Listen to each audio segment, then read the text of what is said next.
Tokyo crime is something that isn't as common as one may suspect. Of course, there is crime anywhere you go in the world, but undoubtedly some places more than others. And Tokyo is on the lower end of that spectrum. When you think of Tokyo crime, you may be thinking of the infamous Tokyo subway attack by the cult known as Supreme Truth that killed 14 people and injured over 5,000 more. This horrific case has made it so the mass media did not bring much attention to a despicable, gruesome, and disturbing mystery that left a man dismembered, almost unrecognizable, and dead. Something so sinister that left the mass media and detectives alike in shambles, wondering who would do such a thing. April 23rd, 1994. In the early morning hours, as everybody was still waking up and getting ready as normal, a janitor was making his rounds cleaning Inokashira Park before visitors started arriving. Nothing was unusual up until the janitor saw a plastic bag on the ground. Not making anything of it, just assuming it was just more litter to be cleaned, he picked it up and accidentally ripped the plastic bag in the process. To his horror, severed limbs were spilled out of the bag, revealing that during the midnight hours, a man must have dumped these remains into this trash can. Immediately after finding this information out, the janitor called the police and the park was shut down while the police investigated the crime. When police finished searching the area and the trash cans in the park, in total, 27 severed limbs and body parts were found, baffling everybody even more so as to who would do such a terrible thing. The fingerprints on the victim were clearly attempted to be destroyed and removed by the culprit to hide the victim's identity. Fortunately, whoever tried to do this did not do a particularly good job destroying his fingerprints, giving the police more than enough evidence in identifying the victim. A peculiar thing that police took note of was that all of these plastic bags were sealed with a knot known for specifically being used by fishermen in the region, giving a clue as to who did the crime. When investigating the body parts found on the scene some more, law enforcement realized that the victim's torso, chest, and genitals were not found among all the other body parts. When researching this case, something that I found particularly interesting was that whoever did this crime seemingly did it with precision. All of the body parts were cut in exactly 20-centimeter pieces using an electric saw. Not only that, but after cutting the body, the culprit carefully washed and drained all of the body's blood. If you're in the medical field, you should know that this would undoubtedly require the skills of a highly trained medical professional.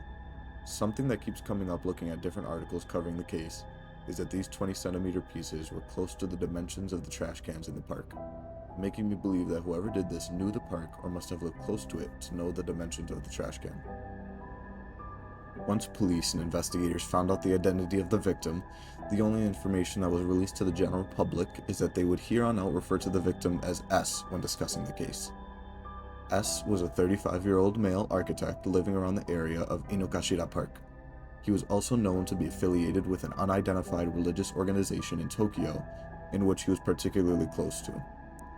The last time his whereabouts were confirmed were when he broke up with an acquaintance on the midnight of the 22nd of April. After this, he seemingly vanished.